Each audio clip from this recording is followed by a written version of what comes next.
My name is Tunne Kelam. I represent Estonia in the European Parliament, and I would like to express my solidarity with Slovenian democracy, which is at risk because of the arrest of the former Prime Minister Janez Janša, who by unfair trials has been excluded from the democratic process of elections on July the 13th. I think that international attention should be turned on this case because it seems to be a politically motivated trial.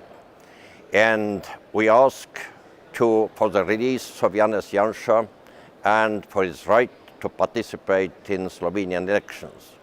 But I would like also to express my support to Slovenian Democratic Party, which is member of the European People's Party and has been defending democracy, economic progress and citizens' rights.